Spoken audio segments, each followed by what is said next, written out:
Salam Bapak Ibu Saudara, kembali lagi di Studio Kristen Channel. Terima kasih sudah mendukung perkembangan channel ini dengan cara subscribe, komen, dan share.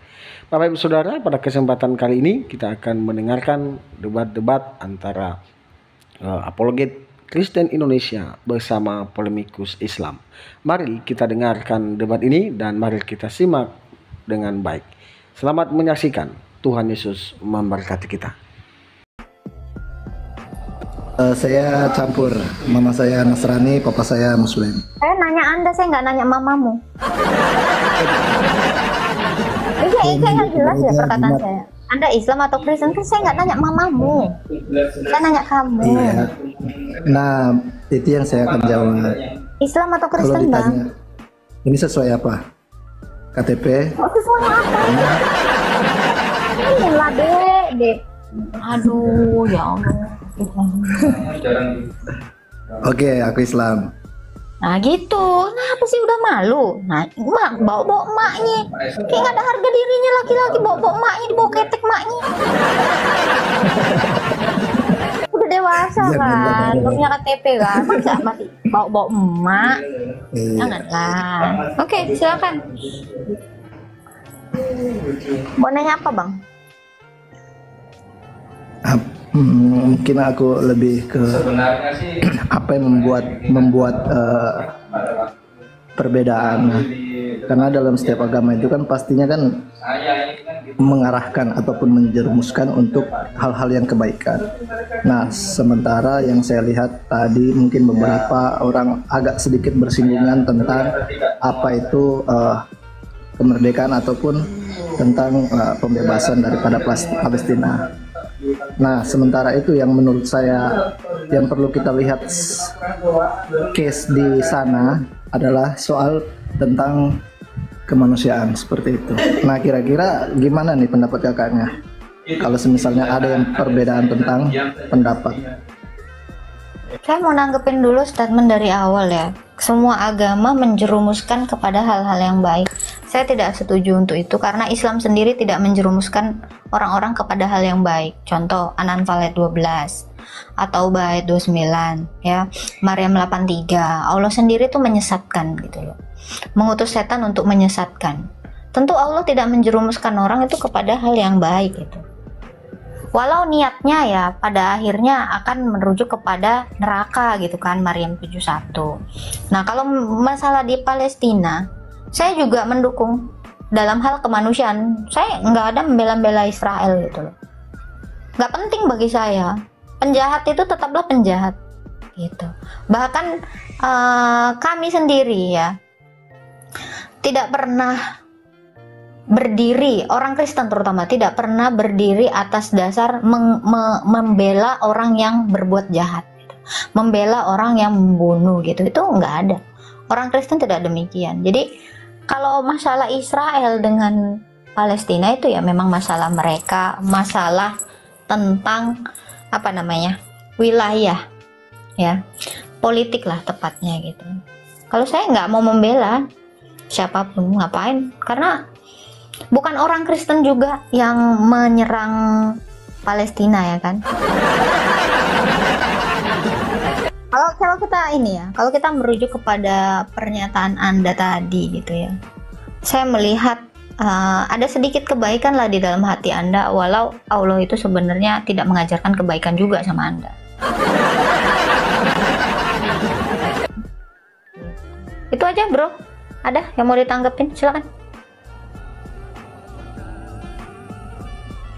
Silakan. By SND. Maksudnya gimana tuh? Gimana nggak memberikan kebaikan? Maksudnya kayak gimana tuh? Oh. Sedangkan Tuhan itu kan satu. Anda pun menyebut Allah kan? Benar ya? Tuhan itu yang benar pasti satu, tapi Tuhan-Tuhan lain kan ada yang nggak benar. Tuhan. Ya. Tuhan Allah sama dengan Tuhan Allah kalian seperti itu. Oh beda. Jadi, beda. Oh beda. Beda lah. Coba Bedanya sekarang gini, gimana, kalau Allah itu satu bang, kalau Allah itu satu, kenapa perintahnya beda-beda? Duh, kalau soal itu Kalau soal itu kan sebenarnya kenapa kalau itu saya coba balikin lagi ya. Kenapa di perjanjian lama dirubah ke perjanjian baru? Apa sebab dan alasannya? Nggak ada perubahan. Abang kan nggak tahu, hanya membaca tulisannya perjanjian lama, perjanjian baru. Perjanjian lama itu adalah janji, perjanjian baru itu penggenapan. Itu semuanya berkesinambungan. Ajaran di perjanjian lama dengan ajaran di perjanjian baru itu semuanya sama. Satu, orang Tuhannya satu. Tiba-tiba yang abad 7 lain ceritanya.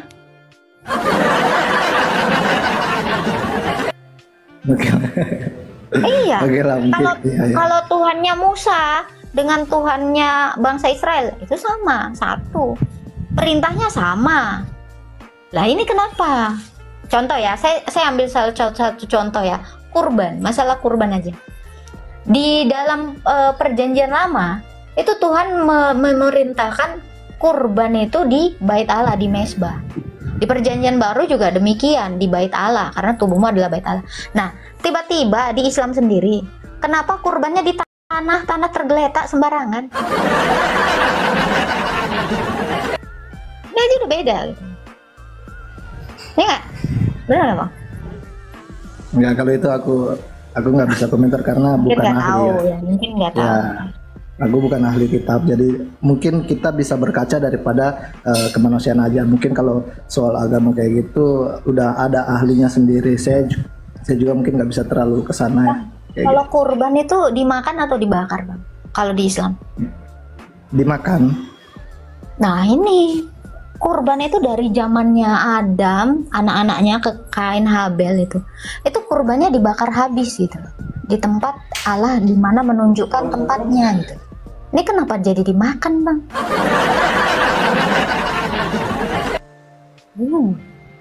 Mana? Ini padahal Allahnya satu nih kan, aku jadi bingung kan. Bener Kalau dibakar kan nanti mubazir, Kak. Loh kan dipersembahkan gitu. untuk Allah. Itu kan menjadi apa? Persembahan dupa yang harum. Allah kan nggak butuh makan.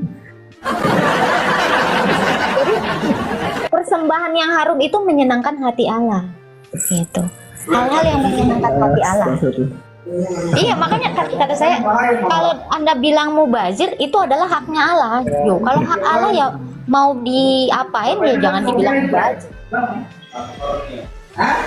Soalnya itu kan bukan dari, kalau menurut saya, yang setahu saya itu bukan dari Ibrahim ya, ajaran daripada Ibrahim.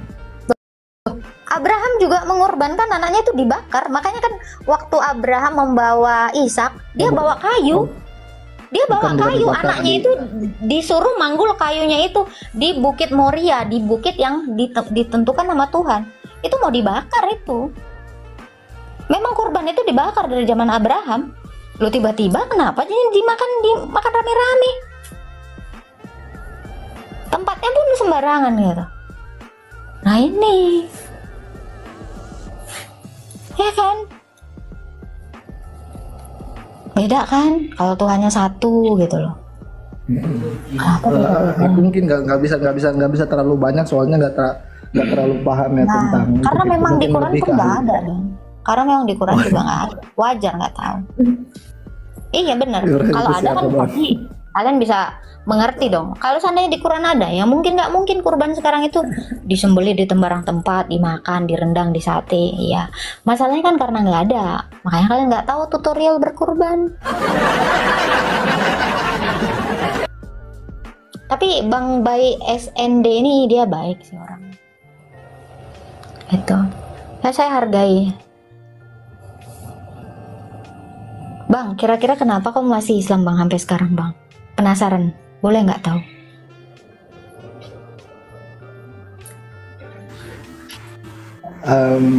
Gimana ya? Kan masing-masing ya. Jadi ada kakak aku yang Nasrani, kayak gitu. Masing-masing nggak ada apa ya, nggak ada arahan ataupun apa. Mungkin karena faktor yang pertama ya dari kecil ya, lingkungan kita beda kayak gitu. Jadi akhirnya karena dulu sempat kalau di kampung ya kita di sebelah. Cuman ketika pindahnya di kota ya ikut karena teman-teman banyak yang ke sana ngaji kayak gitu. Tapi ya memang nggak ada paksaan dari orang tua. Jadi masing-masing, dari kakak sendiri beda juga, saya beda kayak gitu. Iya, yang saya tanya itu kenapa abang memilih menyembah Allah SWT gitu loh. Itu pertanyaan saya. Nah, itu yang sudah saya jawab maksudnya. Anda yakin gitu. Apa? Ya, mungkin jalan-jalan ceritanya saya ditempatkan di lingkungan yang mayoritasnya muslim. Kayak gitu. Jadi udah doktrin sugesti. Kan terindikasi kalau karena Anda ditempatkan di mayoritas Islam sehingga Anda Islam kan terkesannya ikut-ikutan. Makanya saya tanya, alasan Anda memilih menyembah Allah SWT itu apa? Apa karena ikut-ikutan? Seriusan? Enggak, gini ya. Maksudnya gini Kak, Anda misalnya ditempatkan di tempat yang lingkungannya Nasrani, pasti Anda akan ke Nasrani. Pertanyaannya, apakah dulu Anda seorang Muslim kayak gitu? Iya. Sehingga Anda bisa pindah ke Nasrani. Iya, saya sebelumnya Islam dan lingkungan saya ini Islam. Al-Fatihah bisa? Coba. Bisa dong. Nah, tapi bisa. pertanyaan saya adalah gini, kalau Nggak, Anda coba. Oke. Bismillahirrahmanirrahim. Ini Bang, anak SD juga tahu. Kalau Enggak, Al-Fatihah. aku tahu ya Al-Fatihah. Coba. Ngerti juga artinya? Coba dulu. Oke. Bismillahirrahmanirrahim. Apa ya? Saya lupa sih Bang. Coba abang dulu dari awal. Aku aja masih ingat lagu-lagu Nasrani karena dulu pernah kayak gitu. Kalau kakaknya pernah jadi Muslim, seharusnya tahu tuh Al-Fatihah seperti apa. Aku udah lupa Bang, seriusan. Coba abang ingatkan sedikit coba. Al-Fatihah depannya Bang, coba.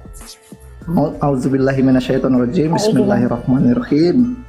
Alhamdulillahirabbil alamin, arrahmanirrahim, maliki yaumiddin, iyyaka na'budu wa iyyaka nasta'in, ihdinas siratal mustaqim. Ihdinas siratal mustaqim. Terus apa lagi? Lupa tuh.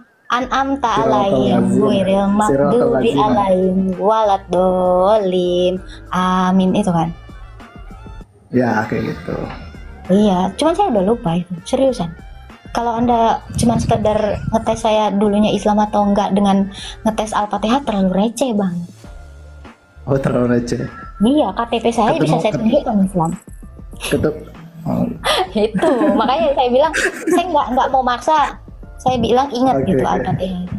Tapi pertanyaan saya gini Bang, Al-Fatihah yang pertama itu ya kan dengan menyebut nama Allah yang Maha Pengasih lagi Maha Penyayang. Nah, selanjutnya itu artinya apa Bang? Saya boleh tahu nggak Bang? Dari Al-Fatihah itu. Maliki yaumiddin. Itu kira-kira artinya apa, Bang?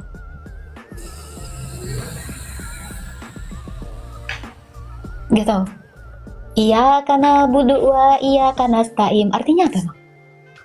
Ihdina siratal mustaqim, siratal ladina an'amta alaihim ghairil maghdubi alaihim waladdallin. Itu artinya apa Bang kira-kira Bang? Tahu nggak? Tahu lah. Apa tuh? Boleh lah. Spill. Kalau aku tahu maksudnya keuntungannya apa kayak gitu. Ya itu. Jadi bagaimana kita menghafal sesuatu yang kita tidak tahu gitu loh. Kita menyebutkan, kita kan berdoa nih ya. Al-Fatihah itu kan doa, bagian dari doa. Sholat itu harus Al-Fatihah.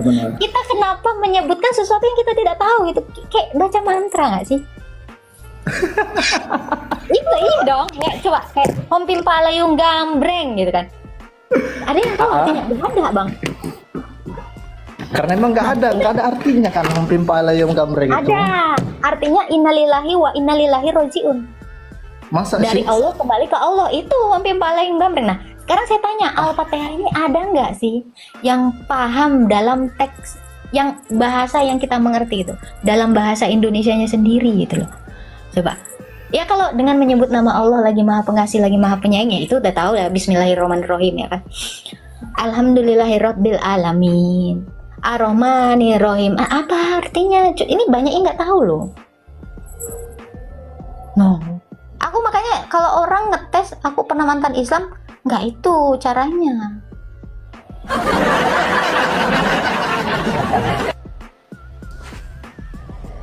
Ngetesnya kayak mana? Sirotol ladina an'amna. Tunjukkanlah kami jalan yang lurus. Gitu kan Bang? Betul nggak? Nah ini kan bingung kan? Bismillah ini Al-Fatihah aja nggak tahu artinya, terus mau ke maju ke depan mau apa yang didoain gitu loh. Yang bilang nggak tahu artinya siapa lah, Ya Kak? udah, Aku abang kan udah dapat waktu nih untuk googling. Ya udah bacain lah, coba. Kan udah dapat apanya waktu tuh? nih, kan tadi udah ada jeda gitu kan. Mungkin udah googling cari di mana, udah boleh ada kesempatan. Nah, kalau kita bicara dengan jujur ya bang ya, saya tahu gampang banget googling, gue langsung ada gitu kan. Coba kita mencoba jujur. Selama Anda Islam baca Al-Fatihah, Anda tahu nggak artinya selama ini Anda ucapkan itu? Tadi kan saya udah bilang saya tahu. Kenapa? Kalau tahu itu kan cepet ya. Kayak tadi tuh responnya pasti cepet. Ya, kayak tadi saya bilang kalau tahu saya cepet. Bismillahirrahmanirrahim, saya tahu artinya. Cepet saya jawab. Nah, Mana? yang bawah Tadi ini. Kan kalau kayak gini udah ada jeda di mana Anda ada kesempatan untuk cari arti gitu. Tapi saya berharap kejujuran Bang Bay. Kan Abang Bay ini kan udah dewasa. Selama ini Anda mengerti nggak sih arti Al-Fatihah itu sendiri? Selama Anda kalau sholat. Al-Fatihah tahu. Al-Fatihah tahu. Nggak, setiap Anda serukan itu Anda ngerti gitu. Apa yang Anda serukan kepada Allah? Kalau ngerti. Kan kalau sholat Kan itu kita baca tahu. surat-surat pendek ya Bang. Biasanya surat-surat Iya, pendek benar. apa yang Abang bacain waktu sholat? Yang favorit lah, yang sering banget. Al-Ikhlas. Al-Ikhlas. Iya. Nah, Al-Ikhlas itu coba artinya tahu nggak Bang? Kalau Al-Ikhlas. Udah ketawa ya, udah lah. Jangan lah. Jawab ini. Soalnya Al-Ikhlas itu paling pamungkas, saya juga gitu dulu kan. Kalau nggak Al-Ikhlas, Ya. Anas, ya kan? Ah. Ya kan? Itu aja surah Anas. Ya trikul itulah. Ya kan? Cuman kalau untuk Al-Ikhlas Al-Falah. artinya ya. Iya kan? Ya. Cuman tahu kalau nggak artinya? Nah itu dia. Kalau artinya ya kurang tahu lah. Nah itu berarti kan kita berdoa melantunkan sesuatu yang kita tidak pernah tahu. Kira-kira bisa nggak Allah ini ngeijabah doa abang sementara abang nggak tahu apa yang abang minta? Kalau itu kurang tahu sih. Wallahu alam kan. Kalau udah walau aku udah nyerah lah. kan kayak gitu. Pertanyaan menyerah itu, jawaban Iya. menyerah itu walau alam. Iya kan ikhtiar, kita kan nggak tahu kayak gitu. Walaupun orang yang tahu pun kita nggak bisa bilang bakalan diterima atau tidak. Kita kan nggak tahu. Oke, Kayak iman artinya apa? Iman artinya apa? yakin dan percaya. Loh, Anda aja nggak yakin barusan. Jadi kan nggak tahu. Tadi kan Anda bilang itu nggak tahu artinya kan nggak yakin. Lo barusan Anda bilang nggak yakin tadi ijabah atau enggak. Terus Anda Nggak beriman tahu. aku yakin. Gini loh. Percaya dan nggak tahu kok nggak bisa disinkronisasi. Nggak sinkron Tadi kan dong. itu pertanyaan saya tadi gini, Bang, kira-kira Oke. doa Abang itu diijabah nggak sama Allah? Ya, kita nggak tahu, walau alam gitu kan. Loh, Ya, itu Anda oke. beriman terhadap doa Anda dijawab atau enggak, Anda pun nggak tahu. Gimana dong? Itu yang saya maksud. Nggak fokus abang, kurang minum aqua ini abang ini. Ayo minum aqua dulu kita bang. Mana lah, kasihlah air dulu kalau gitu. Jauh abang. Makanya aku tuh Okay lah. karena gini bang ya, kalau kita beriman kepada sesuatu minimal kita mengenal siapa yang kita imani kan gitu kan. Misalnya Oke. abang percaya kepada Allah, abang kenal dulu Allah ini. Kira-kira abang kenal nggak sama Allah?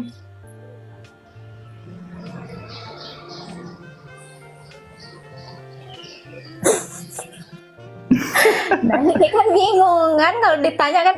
Jadi kita itu nggak usah lah banyak bawa ngomongin ayat gitu kan.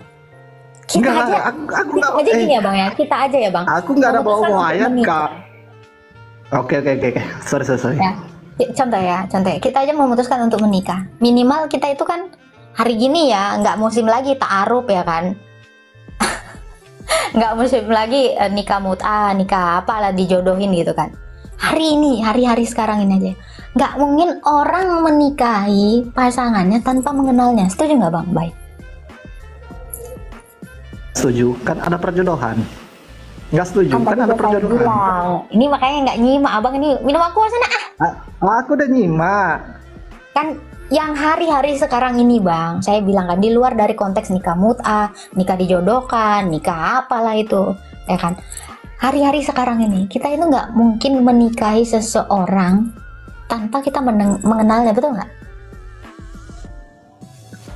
Nah, sekarang saya tanya, itu hanya dalam range waktu paling berapa tahun lah? 50 tahun lah pernikahan itu udah paling panjang lah ya. 50 tahun menikah, mengarungi samudra perkawinan itu ya kan. Nah, kalau Tuhan ini kan luas ya, panjang lagi jangka waktunya, bahkan untuk sampai setelah kita mati, ya dong. Nah, boleh nggak abang percaya sama sesembahan yang abang tidak kenal, yang abang pertaruhkan hidup Anda nanti setelah kematian Anda gitu? Gimana coba?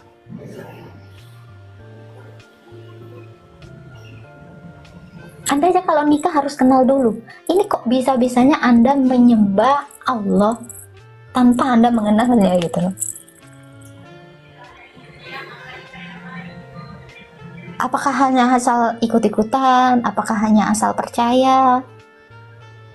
Ya kalau kita asal ikut-ikutan, orang terjatuh ke jurang, kita ikut ke jurang, ya kan? Ini masalahnya jangka panjang bang. Beriman ini jangka panjang. Tentu ada sesuatu yang kita harapkan dari Allah yang kita sembah. 5 kali sehari kita nyembah Dia, belum duha sama tahajud, ya kan? Gimana ini bang? Tapi abang nggak tahu apa-apa, nggak kenal Dia, gitu. Gimana menurut abang?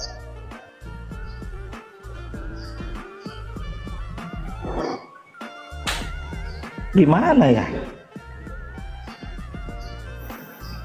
Tuh berarti kan kita nggak boleh sembarangan nikah aja, yang untuk cuman 50 tahun aja kita milih-milih gitu kan. Beli sayur aja kita milih-milih. Nah ini kenapa menyembah Tuhan ini nggak ditengok dulu bibit bebet bobotnya, minimal kenal lah gitu.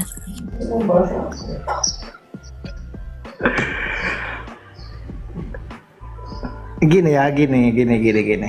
Ini at least ini ada mesti kita kotak-kotakin dulu nih antara pernikahan dan juga pencipta ya, kayak gitu ya.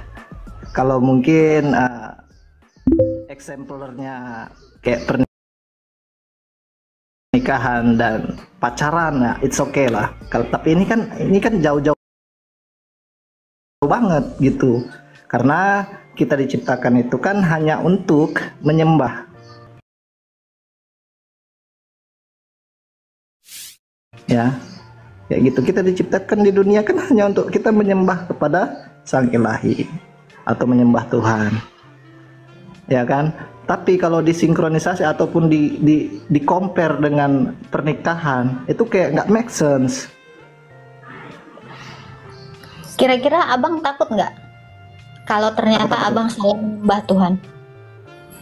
Salah menyembah Tuhan? Iya. Karena Anda nggak mengenal sesembahan Anda gitu. Bisa jadi. Oh, jangan enggak lah. Makanya kalau abang bilang enggak lah, berarti abang udah yakin dong, udah kenal bener dong ini. Masalah sama Tuhan Anda. Nah, gini, antara kenal dan tidak, oke ya. Antara kenal dan tidak. Tapi kalau kita mau, itu sudah tersugesti dan udah kita lakuin hari ke hari kayak gitu, kayak mana kita mau? Ya enggak. Sugesti nggak bisa menyelamatkan kita bang. Bukan. Nggak bisa nyelamatin kita. Enggak, maksudnya tapi itu adalah anggapan bahwa alam semesta ini seolah-olah mendukung apa yang Anda pikirkan, kan itu sugesti. Enggak lah. Bukan itu, tapi apa yang kita yakini bahwa kita diciptakan untuk menyembah. Nah, itu maksud saya. Iya, seberapa yakin Anda menyembah Allah abang ini adalah Allah yang benar? Seberapa yakin ya, karena saya masih diberikan napas. Loh, orang ateis sana juga bernapas bang. Orang yang nggak punya agama kejawen sana juga bernapas bang. Yang nggak percaya Karena Allah masih- juga masih bernafas, Bang. Iya, karena masih beribadah juga. Kalau abang nggak, masalahnya gini ya bang ya, kalau anda menitik beratkan anda percaya kepada Allah karena anda masih bernafas, itu yang bundir gimana? Dan bener ya, karena udah nggak kenal siapa-siapa gitulah. Dia udah nggak, iyalah, dia nggak Kalau abang meyakini bilang dia nggak siapa-siapa. kenal siapa-siapa, abang sendiri deh, coba perkenalkan Allah sama saya. Nggak bisa lah. Boh, berarti anda Kalau- menyembah Allah yang tidak anda kenal. Ya kan udah selesai Lah, kalau kayak gitu. Lah bukan kayak gitu. Allah itu adalah Tuhan yang kita sembah, Tuhan yang menciptakan dunia ini, Tuhan yang menciptakan buyut-buyut kita, nenek moyang kita, Adam dan Hawa kayak gitu, yang menciptakan surga dan neraka. Itulah yang kita tahu. Tapi kalau secara spesifikasi tentang siapakah dia, kita nggak tahu. Kalau anda bilang tadi Allah menciptakan segala sesuatu ini, apa buktinya dia menciptakan? Lah bumi Nggak ada. siapa ciptakan? Siapa yang ciptakan bumi lah, Mak? Itu pasti Allah yang benar lah, bukan Allah yang Iya, ngaku-ngaku, bukan yang ngaku-ngaku Allah kan? Nah, gimana caranya dia ngaku coba? Berarti Allah nggak Gimana? pernah mengakui dia Allah sebagai pencipta. Lah, katanya mengaku-ngaku. Terus gimana cara dia mengaku? Loh, dia datanglah kepada nabi-nabi. Kok nanya sih? Ini kan terlalu basic bang. Kan gini, kan Sekarang saya tanya, kata, kalau Nah, dia sabar. tidak mengaku, Wait. menurut abang, masa iya dia ngakunya sama anjing? Anjing kan nggak ngerti. Yang ngerti lah, yang ngerti siapa? Manusia. Ya kan? Berarti ada pengakuan dong. Loh, sekarang saya tanya, Anda tahu dia adalah pencipta? Kalau nggak dia ngaku, gimana bang tahu dia pencipta? Betul nggak? Pasti ngaku-ngaku Itu lah. itu namanya. Iya. Iya dong.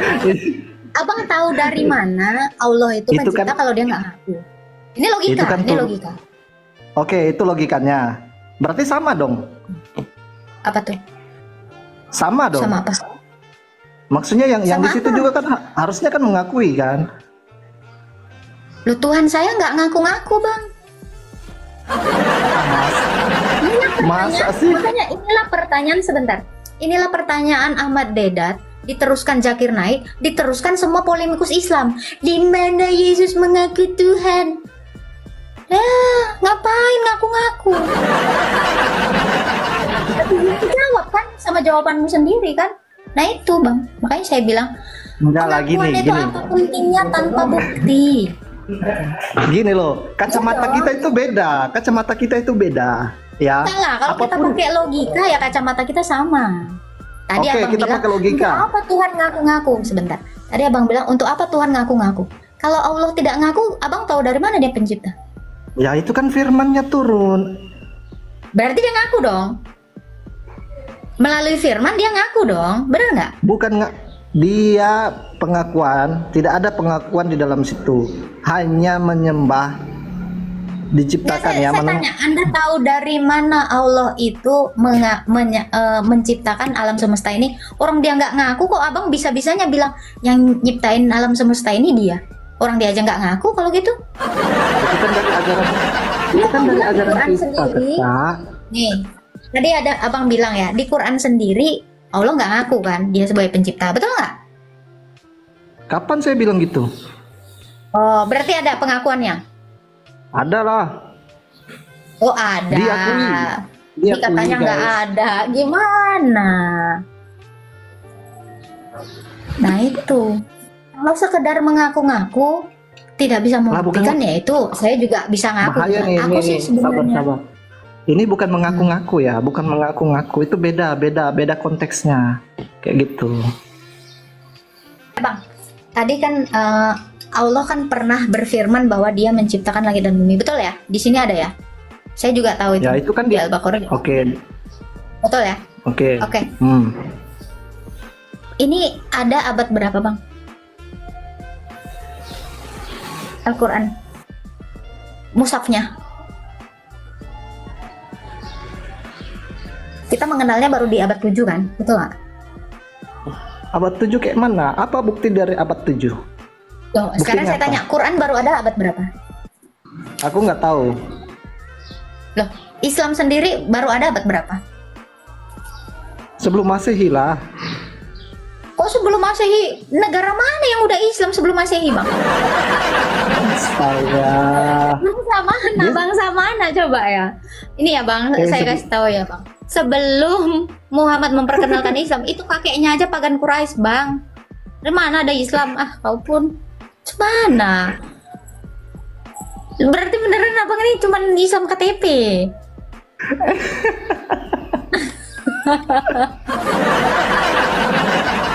Nah itu makanya kan gini ya, oke lah kalau nggak abang nggak tahu aku kasih tahu lah. Gini lah ya, gini aku membatasi soalnya kan tadi kan dari awal udah ngomong kan kalau mungkin sejarah tentang ini ya memang lah aku lemah di bagian situ.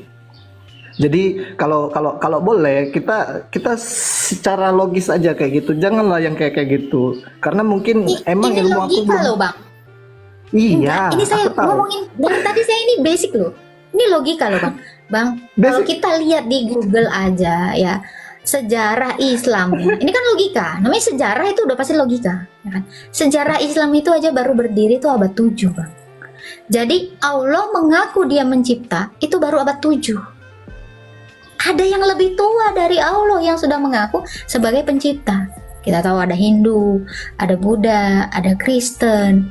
Loh, kalau cuma ngaku-ngaku itu Bang, makanya saya bilang ini kan tidak bisa dibuktikan. Kenapa? Karena penciptaan itu sifatnya wahyu umum atau klaim. Dan kalau modelannya kayak Abang bilang tadi, ya Allah yang mencipta, itu kan klaim. Klaim Abang kalau dibandingkan dengan klaim-klaim agama lain, Abang kalah jauh, kalah start. Paling terakhir. Ngakunya kan baru abad 7. Ya kan? Nah, ada ilah lain. Ada Allah lain yang sudah mengaku sebagai pencipta. Makanya saya bilang, kalau Anda membuktikan kemahakuasaan Allah itu dengan adanya ciptaan, Abang kalah. Di debat kemanapun Abang kalah. Kalah start. Gak ada bukti. Semua ilah di dunia ini mengaku sebagai pencipta. Masalahnya bisa nggak membuktikan? Nah itu. Makanya saya aja Kristen bisa menunjukkan Yohanes 1 ayat 3, Yesus itu menciptakan alam semesta, segala sesuatu, Kolose 1 ayat 15. Tapi kenapa saya tidak mau menggunakan wahyu umum itu? Karena kita mau berlogika. Gitu loh. Minimal gini ya Bang. Apa yang Anda harapkan ketika Anda mati nanti?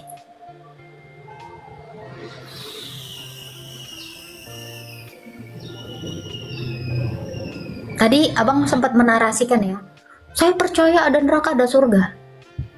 Sesuatu yang belum ada, jangan dipercaya. Apa yang Abang harapkan di dalam iman Anda? Wah, sesuatu yang belum ada. Gimana ceritanya tuh sesuatu yang belum ada, neraka dan surga? Surga dan neraka emang udah ada Bang? Ya sudah ada lah. Apakah di ajaran di sebelah situ, ajaran kakaknya nggak mengajarkan tentang surga dan neraka? Ada. Sekarang saya tanya dulu Bang. Ya. Nah itu. Apa yang kita balikin. Nah kita balikin lagi nih tentang pengimanan. Pakai logika ya, pakai logika. Oke. Taruhlah ada surga ada neraka menurut Abang ya. Siapa yang udah masuk surga Bang?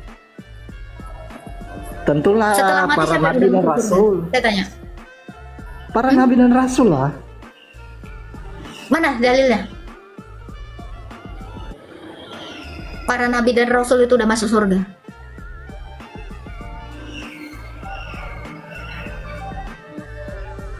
Nggak ada. Yang ada itu sendal dan anjing, betul.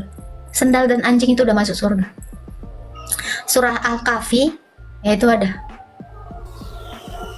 Ya, sendalnya Idris ya, yang masuk surga ya.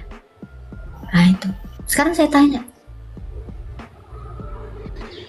Anda percaya surga, Anda percaya neraka. Siapa yang udah masuk surga setelah mati? Kamu tahu Bilal? Siapa Bilal? Tahu nggak? Sendal Bilal. Ada saja. Nah itu ya. Jadi apa yang Anda harapkan di dalam iman Islam gitu? Ya kita berharap yang terbaik, diampunkan Apa dosanya. itu yang terbaik itu banyak. Ya Apa ini yang kan aku lagi ngomong kakak.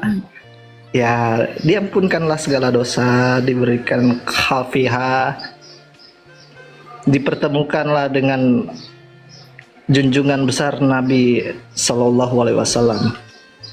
Gitu. udah itu aja.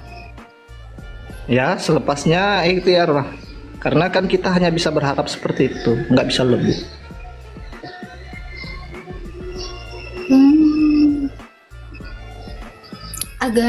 Agak beda ya ini ya. Di Quran memangnya Allah itu menjanjikan surga itu seperti apa Bang, kalau saya boleh tahu? Menjanjikan surga bagi siapa saja yang menyembah, menghindari larangannya. Iya, gambaran surga itu seperti apa di dalam Quran? Gambaran surga ya, kalau secara historical cerita, apa yang kita terima, apa yang kita pelajari, di sana ada bidadari, di sana ada emas, ada harta berlian dan segala macam. Dunia pun ada itu Bang.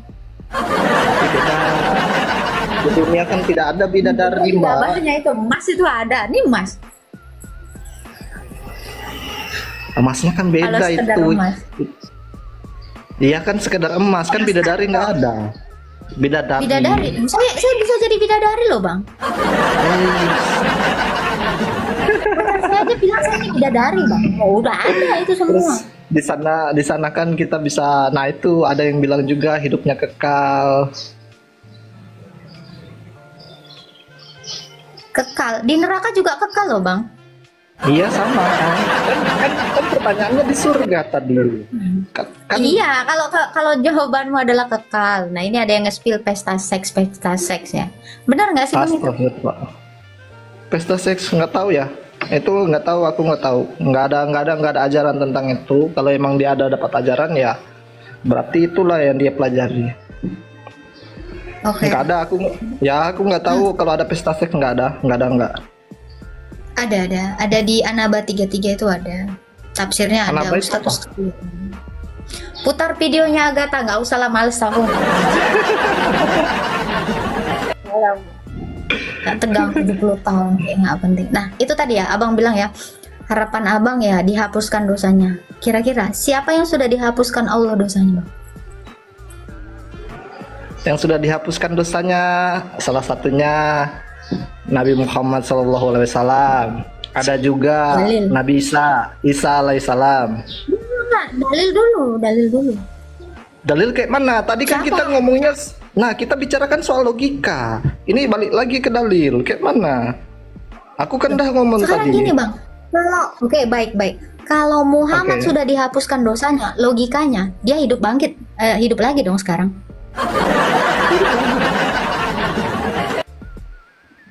Iya dong. Kalau dia tidak berdosa, dia harusnya bangkit lagi. Atau dia kalau memang sudah dihapuskan dosanya, harusnya dia sudah tidak mati dong seperti Isa. Kan semasa dia perjalanan umroh. Isa tidak mati yang- karena yang- Isa dikatakan adalah yang suci gitu kan. Isa itu adalah suci gitu kan. Dia tidak punya dosa gitu kan. Nah, kalau Muhammad dikatakan dia sudah dihapuskan dosanya, harusnya nggak mati. Harusnya nggak mati. Dia disucikan Ya, pada dibiarkan saat aja. mau. Nah, dia disucikan pada saat mau, yang sekarang kita sebut itu haji. Perjalanan kemana tuh? Isra Dia kan diangkat juga, iya. Nah, maksudnya abang ini mau naik haji. Kalau naik haji dihapuskan nih dosa. Bukan, dia pernah disucikan. Yang sekarang kita sebut itu naik haji kayak gitu. Dia perjalanan di alam. Sekarang kan dia Nabi kita Muhammad SAW kan lagi di alam barzah. Loh, berarti belum di Mau surga? Dikatakan udah di surga. Kan Apa tadi pertanyaannya, aja, Bang? Lah pertanyaannya Kok tadi bilang kan di bukan. surga atau di alam barzah? Emangnya alam barzah itu Nah. surga? Pertanyaannya tadi kan siapa yang masuk surga? Nah kan kayak gitu tadi pertanyaannya. Tapi belum ada kan? Makanya aku sebutkan tadi Abang tahu nabi-nabi. nggak siapa yang udah masuk surga di dalam Quran Anda? Nah tadi katanya kan anjing sama sendal. Ya udah kita itu saja karena saya nggak Itu kan bukan manusia. Itu kan bukan manusia. Ya, Abang saya tahu saya nggak? Siapa saya nggak manusia bakal. pertama yang udah ada di surga? Mana saya tahu siapa yang lebih dulu. Bang. Isa. Kenapa? Kalau Muhammad ini adalah nabi yang benar, kenapa tidak seperti Isa? Oke. Terus abang ngikutin Oke. Muhammad yang belum ke surga, mending abang ngikutin Isa yang udah jelas-jelas di surga. Oke, kita ngomongnya logika ya. Logikanya gitu dong. Logika ya. Logikanya Oke, gitu, Bang. logikanya. Anda berharap surga. Tentu Anda harus ngikutin yang udah di surga dong. Masa Oke, Anda logikanya gitu. berharap surga sama orang yang belum masuk surga? Rugi Oke, dong. logikanya. Oke. Logikanya gitu ya. Loh, iya dong, logikanya logikanya gitu. gitu. Oke, Kalau Anda sekarang mau ke surga, ngikutin orang yang udah ke surga dong. Loh, Nah. kalau Anda mau ke mall, pasti ngikutin yang ke mall. Kalau dia ke kuburan, ya abang ya jatuhnya ke kuburan. Oke, sekarang aku balik, Oke. aku nanya. Oke, aku nanya sekarang ya. Aku nanya sekarang. Soekarno sama Widodo, Joko Widodo, mana yang duluan jadi presiden? No, Oke, Soekarno, mana yang duluan mati? Soekarno. Karena apa? Kan Joko Widodo belum mati. Ya. Karena apa? Karena perbedaan. Nanya siapa duluan mati? Lu orang Jokowi belum mati, kok tanya siapa yang Oke. duluan? Iya kan itu ini kan kita kan bicara logika. Nah, kenapa dia duluan mati? Ini Karena logika. Ini logika. perbedaan era. Ini eranya kan berbeda. Nah, kalau kamu bilang perbedaan era, jangan kan beda era. Yang satu udah mati, yang satu belum. Jadi pertanyaan Anda justru ini nggak tepat Ini- guna ya. Ketika Nah. Anda mengatakan siapa duluan mati, Jokowi atau Soekarno? Oh, Jokowi belum mati. Jokowi belum mati. Siapa? Nggak mungkin lah. Bang, kalau mau mengcompare itu yang sama-sama udah mati dong. Soekarno dengan Soeharto duluan mana? Masa Jokowi orang belum mati kok compare sama yang udah mati? Ya, kan kayak gitu logikanya. Logikanya kan kayak gitu, janganlah Apa logika dibalik. apa? Oke, logika Ya, apa? Logika apa? Lah, Logikanya. logikan siapa yang masuk duluan ke surga. Nah, ya seperti itu, Bukan siapa yang duluan mati? Saya nggak ngomongin siapa duluan, Bang. Itu dua-duanya presidennya aja nggak ada yang masuk surga. Loh, Kenapa lagi? coba. Siapa yang bilang si Soekarno udah masuk surga? Nah, itu berarti tanggapannya lain nih, lain. Itu kan aku kasih contoh. Bang. Serius. Ya. Ini yang di 600 orang di sini nggak ada yang ngerti analogi itu mau kemana.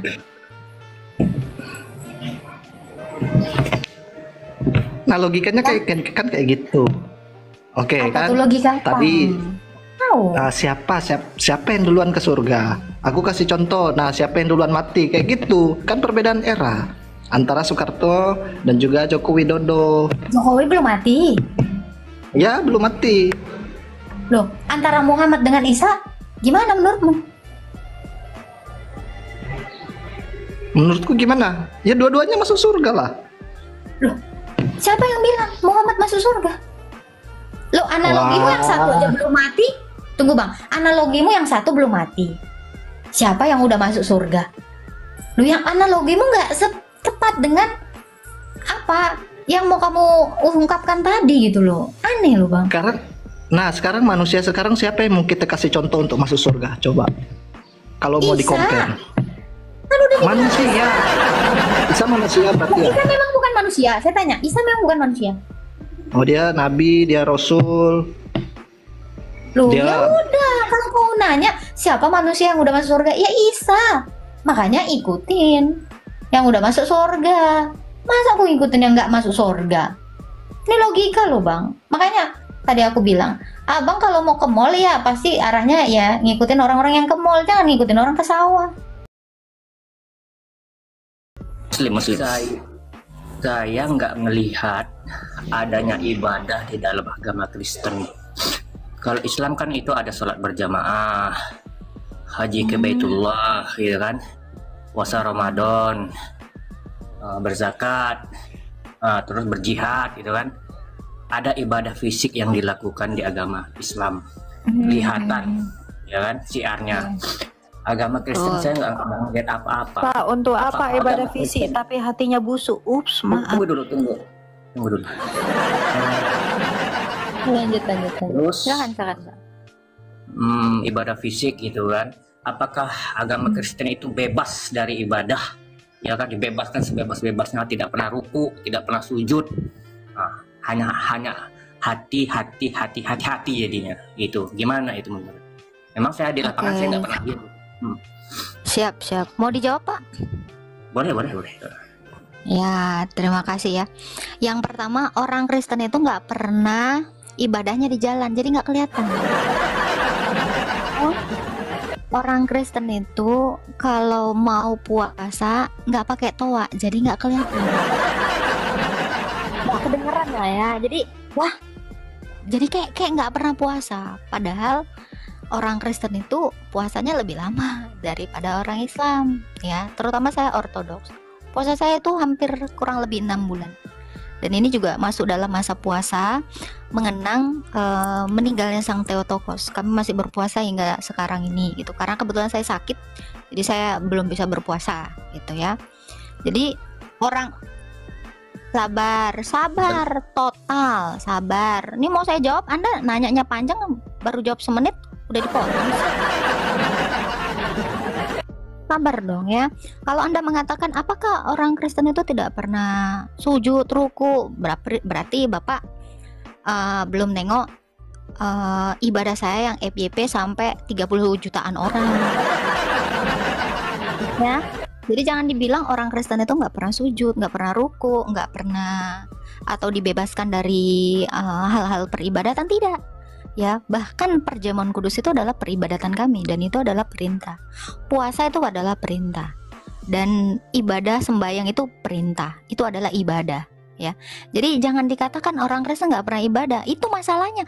Orang Kristen nggak teriak-teriak, nggak di jalan-jalan, nggak di bundaran HI gitu loh sembayangnya gitu loh. Jadi padahal kalau bapak ini mungkin mainnya kurang ke mall ya Elia. Padahal di mall itu banyak ya yang ibadah ya. Gitu. Satu hal lagi ya Elia, ini Toa sendiri yang menemukannya adalah orang Kristen. Orang Kristen kalau mau ibadah nggak pakai toa. Toa itu penemunya orang Kristen, itu. Pak. Pakailah pelotok yang bukan Kristen. Kalau kalian kan pelotok itu, nah, pakailah. Kami aja yang orang Kristen nggak pakai toa loh kami loh. Itulah. Padahal iya. Nah, satu lagi yang dia bilang, apakah orang Kristen ini dibebaskan dari ibadah? Pak, kami nanti sampai di sorga pun nanti sesuai dengan yang tertulis di dalam kitab Wahyu, kami ini memuji dan memuliakan Allah, menyembah Allah sampai kami nanti di sorga. Yang dibebaskan dari ibadah itu sebenarnya orang Islam nanti di sorga, Pak. Karena kalian nanti kalau udah di sorga sana, kalian nanti kalian cuman goyang-goyang pinggul aja kerja kalian, Pak. Itu nggak tahu saya apa perawan Pak bidadari loh. Kami itu nanti sampai nanti kami nanti memuji dan memuliakan Allah. Namanya memuji itu kan ibadah. Memuliakan Allah itu pasti dalam bentuk penyembahan, dalam bentuk ibadah gitu. Ya kalau dalilnya yang puasa 6 bulan itu di mana di dalam Bible?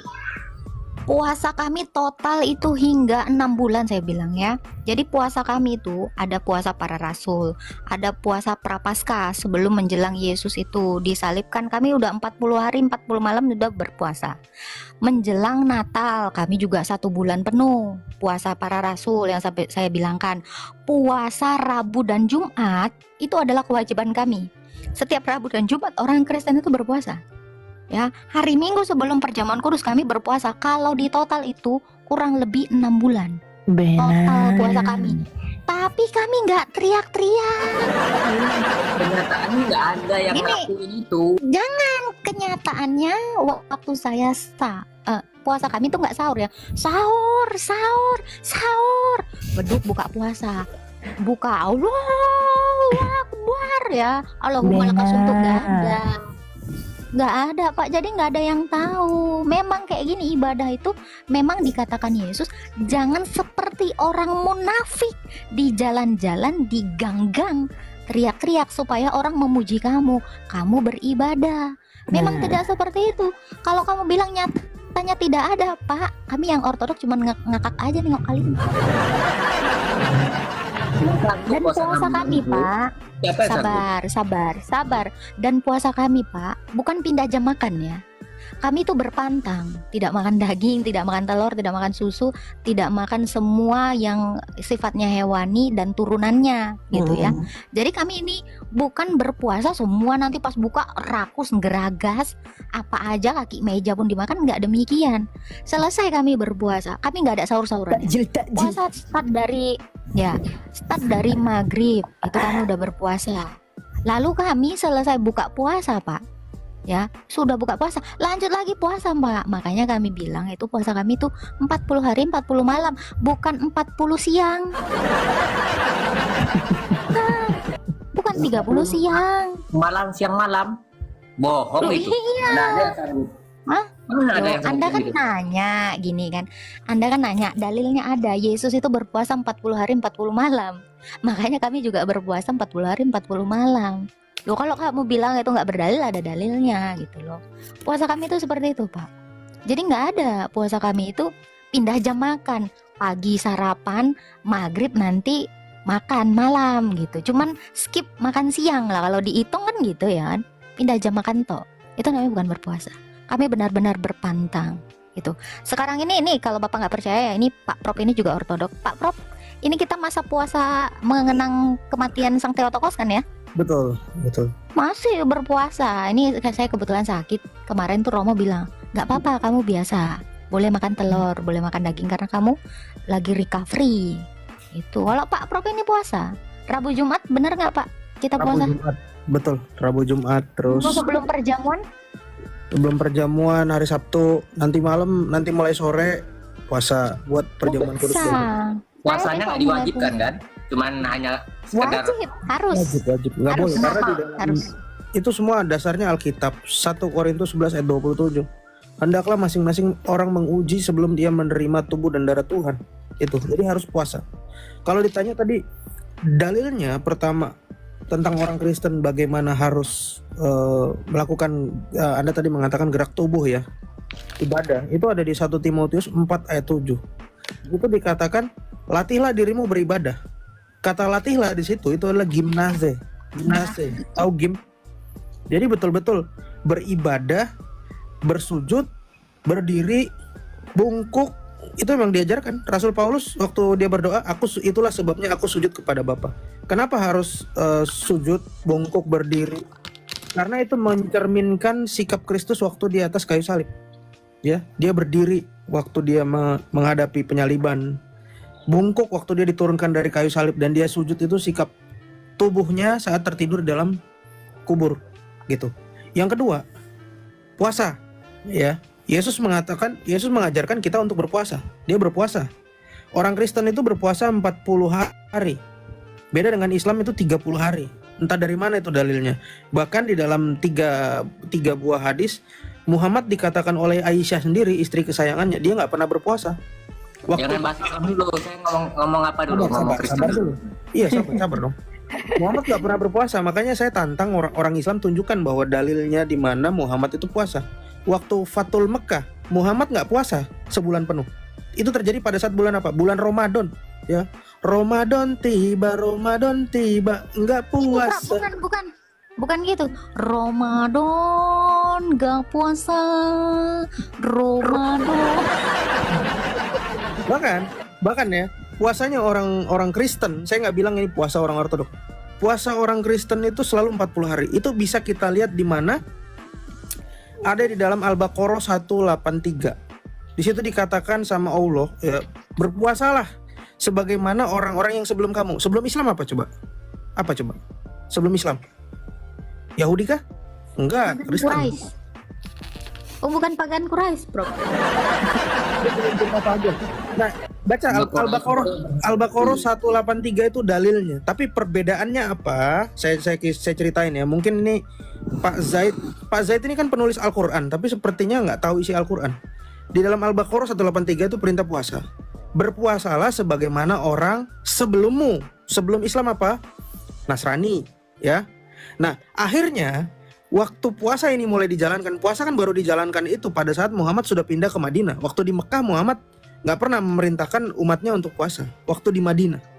Kenapa di Madinah? Karena Muhammad ingin menguasai orang-orang Madinah yang notabene itu bukan Islam. Ada Nasrani, ada Yahudi, macam-macam di situ. Ya. Nah, akhirnya karena puasa ini dijalankan, baru 1 tahun pertama, 1 kali apa yang terjadi? Teman-temannya Muhammad nggak ada yang sanggup. Ada satu tuh yang dia kerja, terus dia pingsan. Satu lagi teman akrabnya tuh si Umar bin Khattab, bapaknya Hafsah. Ngapain dia? Waktu malam bulan puasa dia menggauli istrinya. Dia bilang, Anda bisa lihat di dalam tafsir Al-Baqarah 187. Dalilnya itu. Sehingga Al-Baqarah 187 itu Allah menegaskan bahwa itu ada 2 benang, ya. Benang putih dan benang merah. Maksudnya waktu fajar dan waktu maghrib.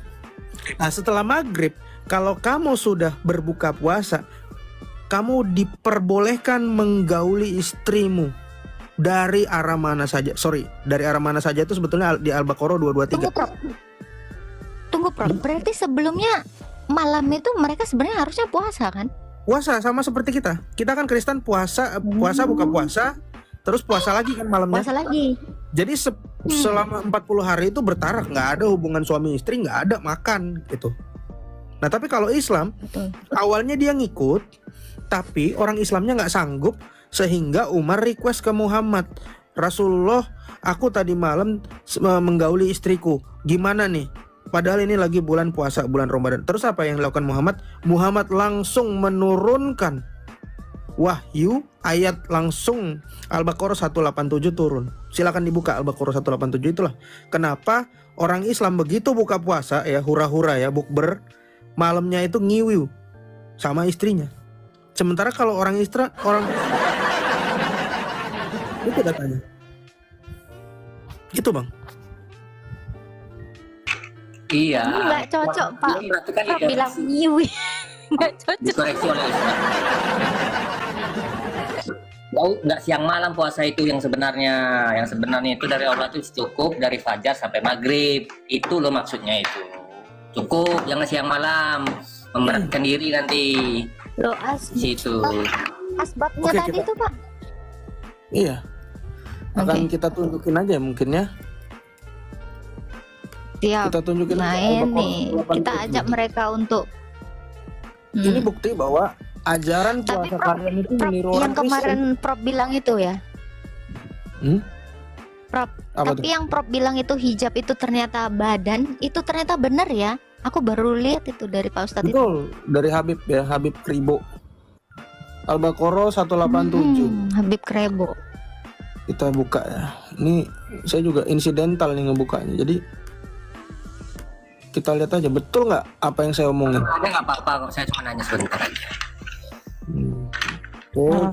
Tapi Prof udah tidur kan? Sudah. Kemarin dia main PUBG soalnya.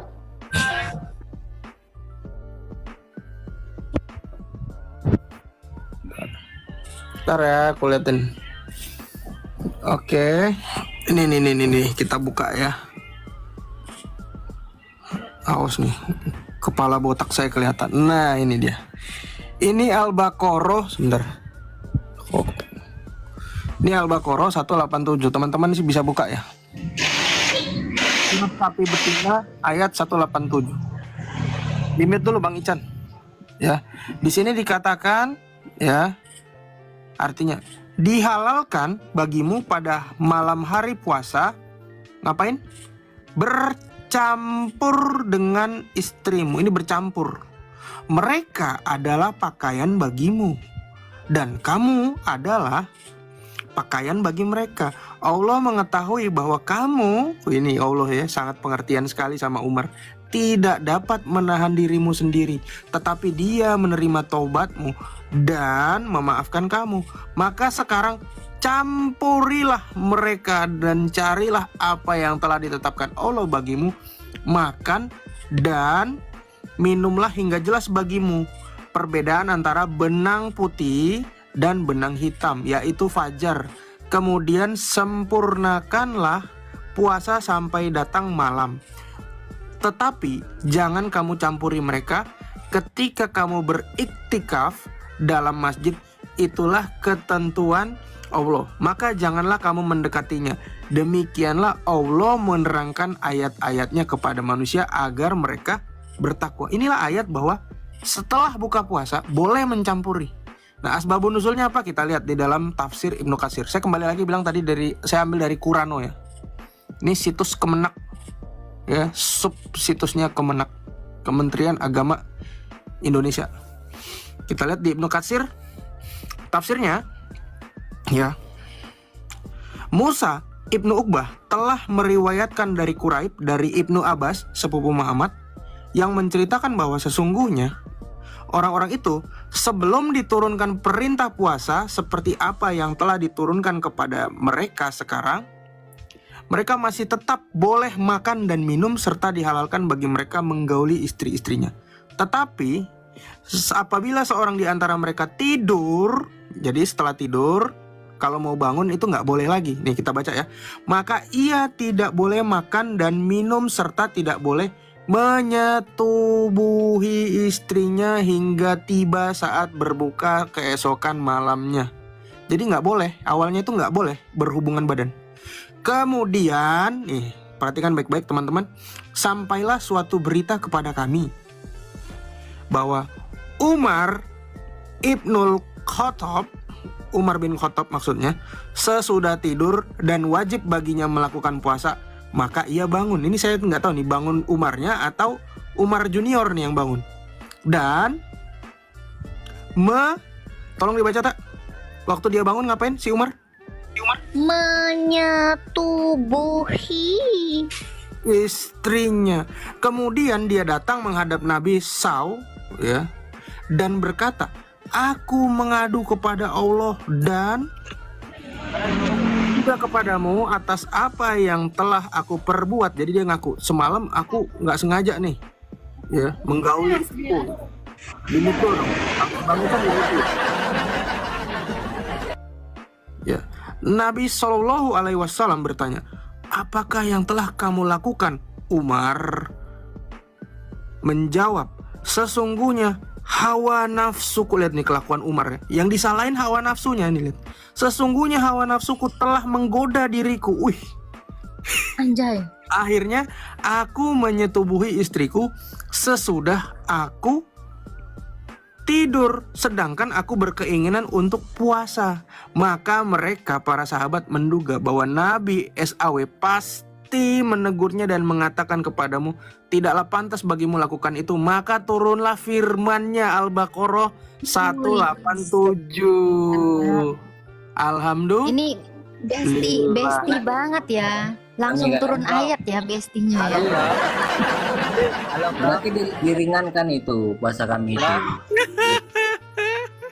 Prof pernah meneliti mati orang yang malam nggak? Puasa. Ada penelitian, Prof pernah dengar nggak? Ada penelitian dari orang-orang Kristen sendiri meneliti kan? Dia meneliti bertahun-tahun meneliti, Prof. Di Yerusalem, kemudian dia meneliti juga. Prof pernah menelitinya nggak tuh? Meneliti apa sih kamu dari tadi bilang? Meneliti Injil, Prof itu meneliti kebenaran Injil itu. Nah Ini kan lagi ngebahas sebenarnya gara-gara si Umar lah turun ayat. Iya, Maka selesai bangun tidur itu boleh menggauli. Kok nyambungnya kemana dia? Masalahnya kan ayatnya mengatakan boleh, kalau malam tuh boleh menggauli istri. Ini mana salahnya? Yang pertanyaannya, kapan orang Kristen itu berpuasa? Enggak, ini masalah kitab suci dulu kita bahas kan. Prof pernah Itu ya ada peneliti dari Kristen. Prof harus tahu itu sejarah kitab suci. Prof sendiri masa Prof nggak tahu? setelah melakukan penelitian mereka Ini Allah perhatian banget ya sama Umar ya. mengatakan Itu Umar ya, lendirnya waktu keluar tuh kayak lagi dengar ngebersihin dulu, AC. masa debat di ruang debat kita nggak saling dengar, gimana cara debatnya? Ya silakan. Ya, Bang harus Ican. dengar, saling mendengar lah kan, Prof. Anda Dengar. juga mendengar Saya dengar. kalau Anda Bang. Anda menuntut debat kami kalau mendengar kayak gini. Anda juga nggak mendengar tadi. Abang kalau nggak bisa diskusi, Anda di bawah aja. Bang, fokus sama yang kita bahas, Bang. Nggak nyambung. Sate. Nah, sama Pak Said aja lah. Silakan Bang Zaid. Ini bang, itulah keringanan diberikan Allah. Alhamdulillah bang. Islam itu agama fitrah. Tidak mungkin orang sanggup puasa siang malam tanpa makan. Agama apa itu? Ngarang itu. Itu maksudnya tuh. Diringankan ya terima keringanan itu. Itu alhamdulillah. Allah tidak membebani kepada yang tidak disanggupi umatnya. Itu alhamdulillah lah. Ya, Itu kan itu. dan sudah itu ada apa namanya? Sholat taraweh kan? Ibadah lagi kami di situ loh. Itulah indahnya Islam itu. Taraweh menggauli bang, gitu loh maksudnya. Kalau di Kristen nggak ada seperti itu. Ya wajar lah, namanya Islam. Islam ya memang gitu bang. Kalau nggak ada selangkangan ya apalagi fokusnya, sasarannya apa? Agama fitrah bang, tentang masalah menggauli menyetubuhi itu ya memang fitrah manusia, kebutuhan manusia itu. Ya kan, nggak boleh ditutup-tutupi, memang gitu adanya. Kalau ke rumahnya, kalau abang tahu nggak kalau ke rumahnya Umar bin Khattab itu dikasih masker? Pernah dengar nggak riwayatnya? Kalau mau ke rumah Umar bin Khattab itu ada masker di luarnya. Nah, ya nggak riwayatnya, nanti ngarang apa lagi doi. Ya, karena kalau nggak pakai masker bau baiklin bang di rumahnya.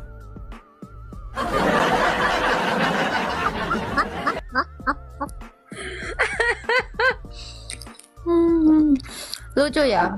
Kalau Anda bilang gini Bang, ini kita pakai logika ya. Fitrahnya manusia kok ngewek Bang. Fitrahnya manusia itu taat kepada Allah Bang. Bukan Allah taat kepada manusia. Yang saya lihat tadi, itu Allahmu itu taat kepada Umar. Allah tuh maha mengampuni doa. Dulu sebentar. Umarnya berbuat salah sampai sahabatnya kiranya baginda menegur gitu tadi kan Pak Prof. Betul. Nggak taunya malah disetujui, malah diturunin ayat. Fitrah manusia menaati Allah, bukan Allah menaati syahwatnya si Umar karena tergoda hawa nafsu. Iya toh. Ngomongin fitrah. Ngadi-ngadi. Ya karena ajaran Manusia Allah itu tahu juga nggak akan mungkin manusia itu sanggup puasa siang malam tanpa makan. tadi kamu sok munafik, kamu yang paling puasa, tiba-tiba kamu ngomong nggak mungkin manusia puasa. Ini kamu jadi fokusnya mau kemana? Kenyataannya kan diringankan sudah itu. Jadi sebetulnya gini ya nggak apa-apa sih. Itu perbedaan antara Kristen dan Islam. Kalau Kristen itu seperti yang saya bilang tadi, sampai detik ini kalau sudah berbuka itu nggak boleh karena kita menjaga kekudusan. Terjadinya waktu apa? Puasanya Kristen, masa Prapaskah, masa Advent, masa Natal ya, sebelum Natal. Terus Rabu dan Jumat. Itu termasuk peringatan-peringatan hari lainnya. Nah, kalau Islam tadi ya memang seperti itu. Al-Baqarah 187 sudah jelas. Setelah kalian buka puasa ya, terus taraweh, pulang taraweh, ngewew gitu. Nah, sekarang itu seperti ajaran Buddha saya lihat. Itu dibolehkan karena ada kasus Umar yang nggak tahan, nggak sengaja dia. Iya. Ya nggak masalah, itu perbedaan kita bang. Cuma saya ajak buat orang-orang yang menyimak, kira-kira ajaran itu kan kita lihat nilainya kan. Kita kan bisa nilai kan mana sih yang betul-betul punya nilai, yang punya bobot, ya, yang punya bobot ya, bukan yang punya bobet. Kalau ajaran yang fokusnya cuma kepada itu, ya berarti itulah bobot. Menurut saya sih kalau fokusnya ke selangkangan itu bobotnya berkurang bang. Itu berkurang. Atau Gitu loh. fokusnya ke boba gimana itu Pak Prof? Ya ada yang fokusnya bobot, ada yang fokusnya ke boba. Kalau yang fokus ke boba itu ya udah pasti enggak. Itu bukan sifatnya rohani. Ya itu Ada sifatnya yang sanggup. Orang Kristen juga nggak sanggup puasa siang malam. Makanya mereka meninggalkan agama mereka itu. Cuma hanya nggak ada yang sanggup. Mau kita puasa kok nggak sanggup itu. Anda ini ya. Gini ya bro ya. Fitrahnya manusia itu dilihat dari Kristus. Kalau Kristus itu sanggup berpuasa 40 hari 40 malam, masa kita nggak bisa? Wong dia sudah menjadi sama seperti manusia. Manusia pun harus bisa menjadi sama seperti Kristus. Itu tujuan kenapa dia inkarnasi. Jadi fitrahnya manusia itu siapa? Tolok ukurnya manusia itu siapa? Kristus.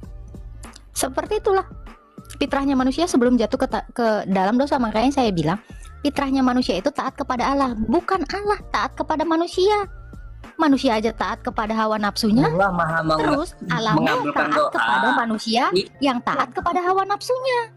Itu lu kamu kok nggak nyampe sih bang? Doa Apa manusia saya itu dikabulkan oleh sang setengah? pencipta. Apa dia yang setengah Itu sih? diterima apa enggak? Itu Bang. Ya. Itu lucunya ya, Umarnya juga bukannya berdoa gitu ya, minta maaf sama Allah, tapi apa yang dilakukan dia malah curhat ke Muhammad. Nah ya, karena Muhammad sendiri adalah Allah. Ya kenapa saya bilang Muhammad adalah Allah? Karena seabsurd itu dia langsung bisa turunkan ayat. Dia langsung bisa turunkan ayat. Siapa yang bisa jamin Muhammad memang betul-betul dapat? Tidak seluruh perkataan Umar itu dikabulkan Allah, Bang. Ingat peristiwa perang, pendapat Umar itu ditolak. Iya, ditolak. Allah lebih memilih kasih pendapat dua Abu ya? Bakar. Di Oke, situ. itu tadi Umar. Satu lagi ya, ini permintaan Umar juga diluruskan sama Allah loh. Turun ayat hijab ya Pak Prof ya. Betul. Terus azan, Bang, azan. Abang tahu nggak azan itu bagaimana sejarahnya? Azan dalam Islam. Tahu.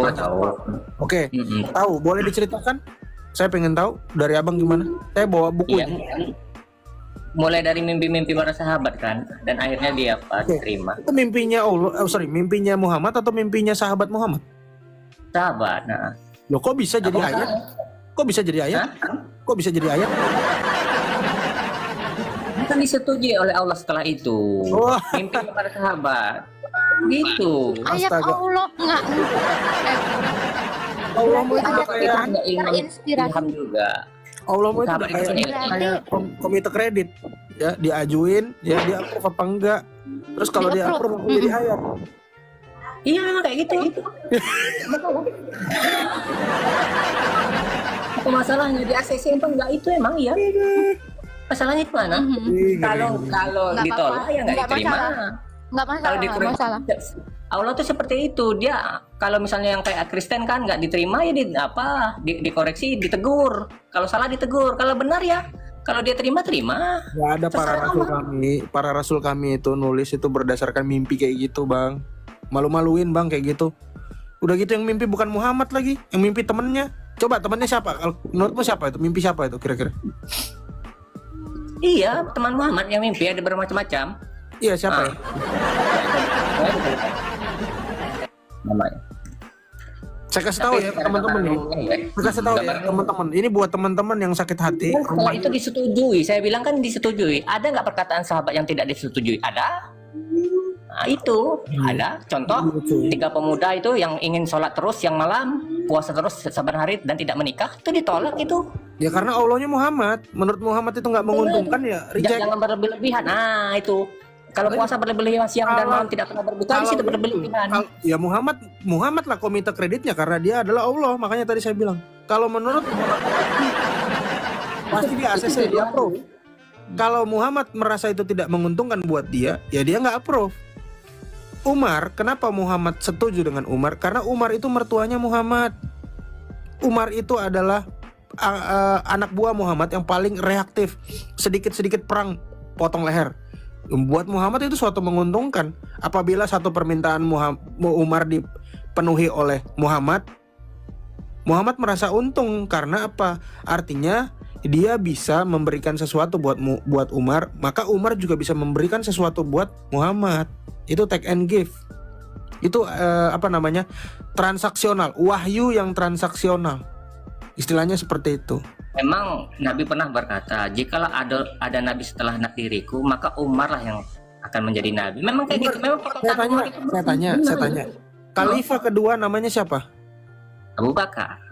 Umar. Umar. Iya, jika ada Ya udah.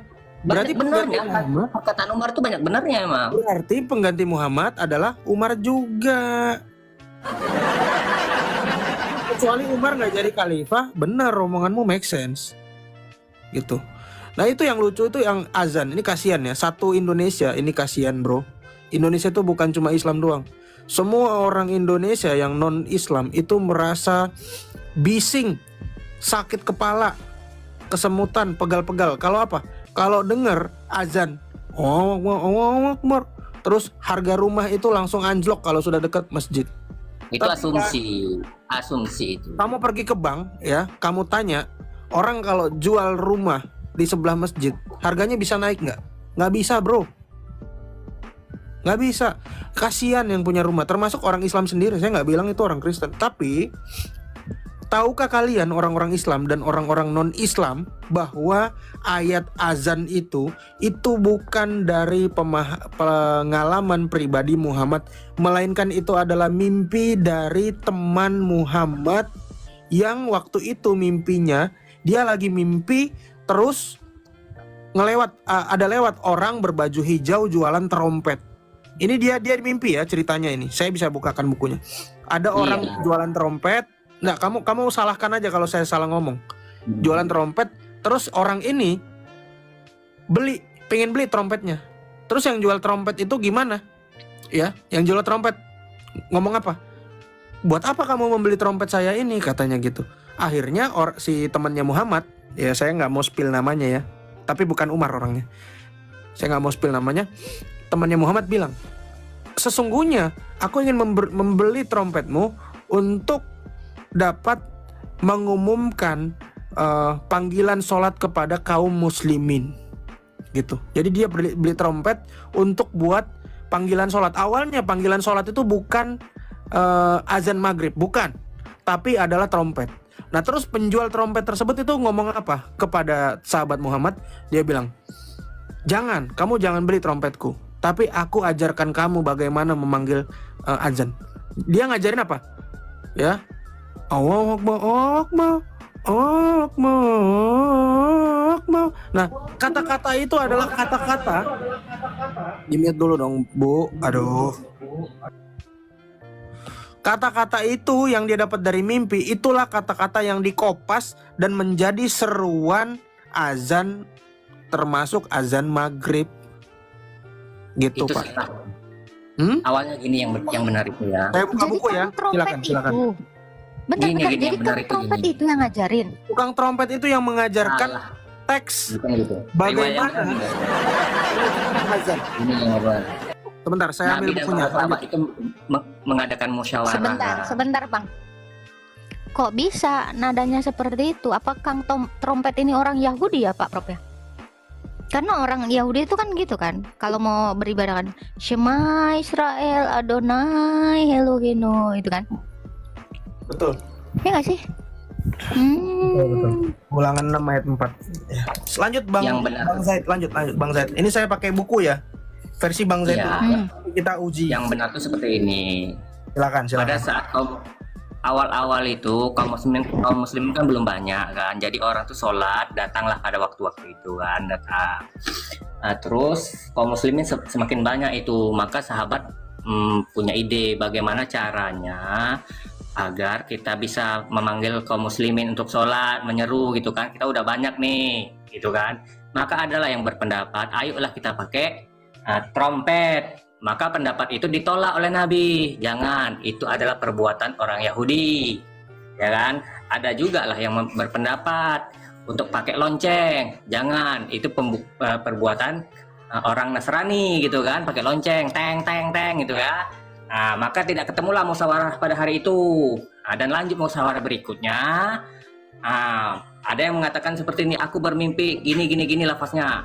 Bukan satu saja yang bermimpi sahabat, ada sahabat yang lain juga bermimpi. Seperti itulah mimpi yang ku dengar. Maka diazankanlah oleh oleh Bilal apa siapa yang pertama kali gitu kan. Maka disetujuilah oleh Nabi. Gitu awalnya, bukan dari pembeli trompet, enggak. Usul sahabat itu trompet tapi ditolak. Gitu, bukan dari orang trompet tadi yang lafaznya itu tidak bang. Itu yang benar itu. Itu ya. Jadi lonceng dengan trompet itu ditolak di dalam Islam karena menyerupai Yahudi dan Nasrani. Nah, itu dikoreksi sama Islam kan, jangan serupai mereka, gitu kan?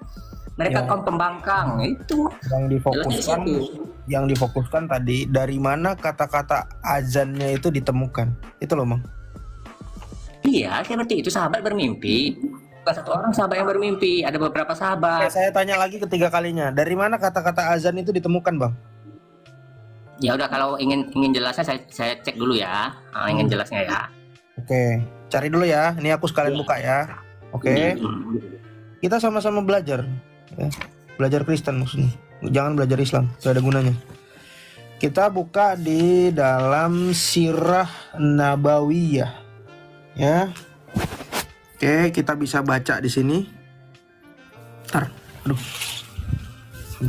Agak gelap. Nah, saya ambil dari buku Sirah Nabawiyah Ibnu Hisham. Saya berulang kali mengatakan ini adalah buku favorit saya. Setiap lembarnya ini membuat saya cekikikan. Jadi saya awet muda baca buku ini. Nah, di sini di dalam bab 93 atau halaman 461. Ini ada perihal azan. Kita perhatikan ya. Kita perhatikan. Orang yang bermimpi tadi yang saya sebutkan itu memang bukan Umar, tapi namanya adalah Abdullah bin Zaid. Abdullah bin Zaid. Nah, kalau nggak salah Abdullah bin Zaid ini anak dari Zaid bin Sabit nih, namanya abang ini. Ya, Ibnu Ishaq berkata, kita baca dari sini. Ketika kaum muslimin berada dalam kondisi seperti di atas, ini nanti kita baca ya. Ini ceritanya. Waktu itu ada perkumpulan untuk menunaikan sholat. Karena waktunya telah tiba tanpa seruan azan, awalnya itu belum ada azan. Oleh karena itu, beliau ingin membuat trompet seperti orang Yahudi membuat trompet untuk mengajak kaum muslimin kepada sholat. Jadi, zaman itu belum ada alarm HP ya, atau apa istilahnya, buzzer ya. Tapi waktu itu diperintahkan, dipikirkan sama Muhammad untuk ada seruan sholat. Pertamanya pakai trompet. Namun sama Muhammad dibatalkan. Kemudian Rasulullah Shallallahu Alaihi Wasallam memerintahkan pembuatan lonceng untuk memanggil kaum muslimin kepada sholat. Jadi awalnya itu pakai trompet, terus akhirnya Muhammad perintahkan lonceng. Nah, ternyata setelah dijalankan pakai lonceng awalnya ini ya, pembuatan lonceng ya, salah satu teman Muhammad yang namanya Abdullah bin Zaid, Ibnu Ishaq berkata, ketika kaum muslimin berada dalam kondisi seperti di atas, kondisi kebingungan, tiba-tiba Abdullah bin Zaid bin Salabah bin Abdurrabihi, saudara Bani Al-Harits bin Al-Hajraj, bermimpi melihat seruan sholat. Jadi dia mimpi, yang mimpi bukan Muhammad. Ia menghadap kepada Rasulullah Shallallahu Alaihi Wasallam dan berkata kepada Muhammad, wahai Rasulullah, pada malam ini aku bermimpi melihat seseorang berpakaian hijau berjalan melewatiku dengan membawa lonceng. Aku bertanya kepadanya, hai hamba Allah, apakah engkau berniat menjual loncengmu? Jadi dia nego nih, loncengmu dijual nggak bos? Nah, akhirnya orang tersebut menjawab, apa yang akan engkau kerjakan dengan lonceng ini? Aku menjawab, Abdullah bin Zaid menjawab, aku gunakan untuk memanggil orang kepada sholat. Orang tersebut berkata, maukah engkau? Jadi si orang baju hijau yang bawa lonceng tadi, ini ngajarin dia nih dalam mimpi. Perhatikan baik-baik. Maukah engkau aku tunjukkan yang lebih baik daripada lonceng ini? Aku berkata, apa itu? Orang tersebut berkata, hendaknya engkau berkata. Jadi si orang baju hijau tadi ngasih tahu, hendaknya engkau berkata, awak mau,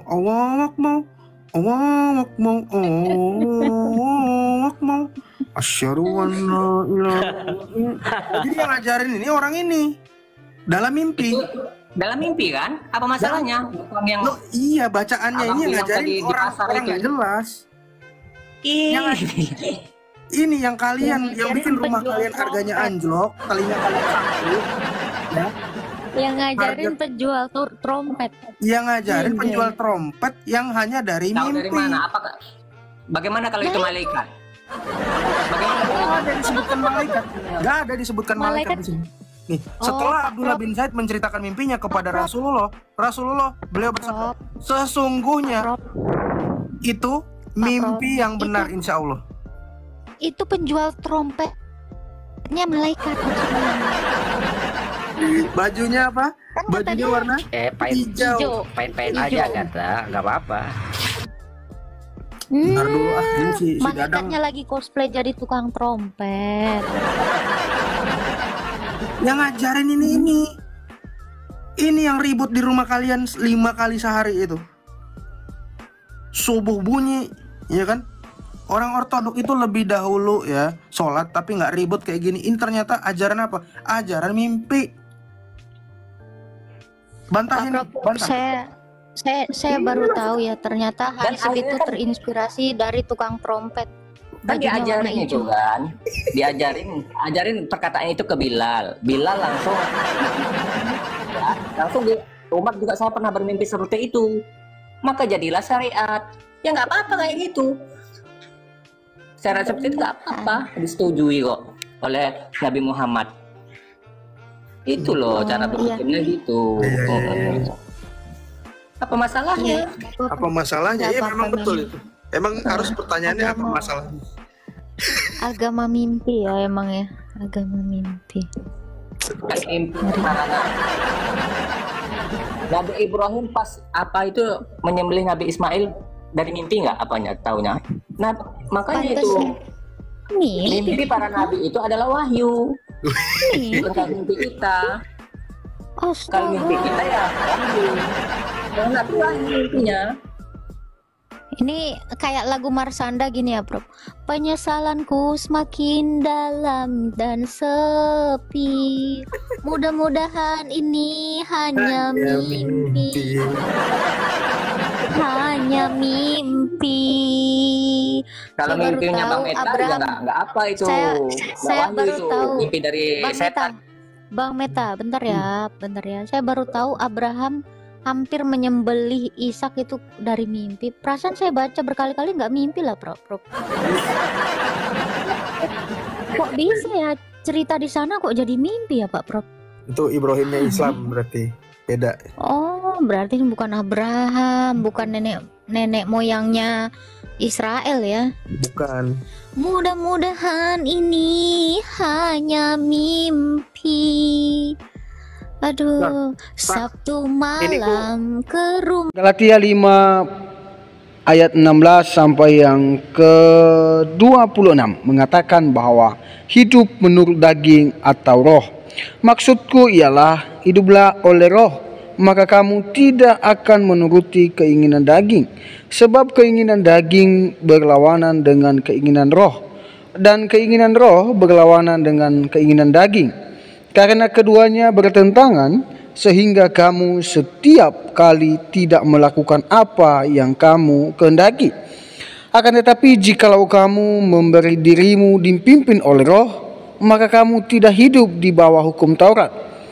Perbuatan daging telah nyata, yaitu percabulan, kecemaran, hawa nafsu, penyembahan berhala, sihir, perseteruan, perselisihan, iri hati, amarah, kepentingan diri sendiri, pecinderaan oleh roh pencemah, kedengkian, kemabukan, pesta pora, dan sebagainya. Terhadap semuanya itu kuperingatkan kamu, seperti yang telah kubuat dahulu, bahwa barang siapa melakukan hal-hal yang demikian, ia tidak akan mendapat bagian dalam kerajaan sorga. Tetapi buat roh ialah kasih, sukacita, damai sejahtera, kesabaran, kemurahan, kebaikan, kesetiaan, kelemah lembutan, penguasaan diri.